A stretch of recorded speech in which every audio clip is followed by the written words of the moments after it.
இன்னைக்கு ஜோவோட டே 4 சேலஞ்ச் வந்து logical and operator இஃப்ல வந்து லாஜிக்கல் அண்ட் ஆப்ரேட்டர் நம்ம யூஸ் பண்ணி இங்கே ஒரு கோடை டிஸ்ப்ளே பண்ணியிருக்கோம். ஸோ லாஜிக்கல் அண்ட் ஆப்ரேட்டரில் ரெண்டு கண்டிஷனுமே கண்டிப்பாக ட்ரூவாக இருக்கணும். அதுதான் லாஜிக்கல் அண்ட் ஆப்ரேட்டரோடைய பர்பஸ். ஸோ இங்கே ட்ரூன்னு இருந்தால் மட்டும்தான் ட்ரூங்கிற கண்டிஷனே நமக்கு வரும்.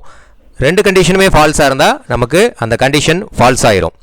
ஸோ இப்போ நீங்கள் விதின் 5 செகண்ட்ஸ்க்குள்ளே இதோட அவுட்புட்டை கண்டுபிடிக்க முடியுதான்னு பாருங்கள். கண்டுபிடிச்சிட்டு அதை கமெண்ட்டில் மென்ஷன் பண்ணுங்கள்.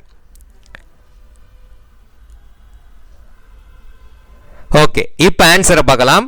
ஃபஸ்ட்டு கண்டிஷன் பார்க்கும்போது 10 greater than 5 ட்ரூ தான். அதே மாதிரி செகண்ட் கண்டிஷன் பார்க்கும்போது 20 less than 30 அதுவும் ட்ரூ தான். ஸோ அப்போ ரெண்டு கண்டிஷனுமே ட்ரூ அப்படிங்கிற போது இஃப் பிளாக்குள்ள இருக்கக்கூடிய இந்த printf அதாவது சப்ஸ்கிரைப் ட்ராக் டு பீக் அப்படிங்கிறது தான் பிரிண்ட் ஆகும். ஸோ இது மாதிரி அடுத்த சேலஞ்சுக்கு நம்ம சேனலை ஃபாலோ பண்ணிக்கோங்க.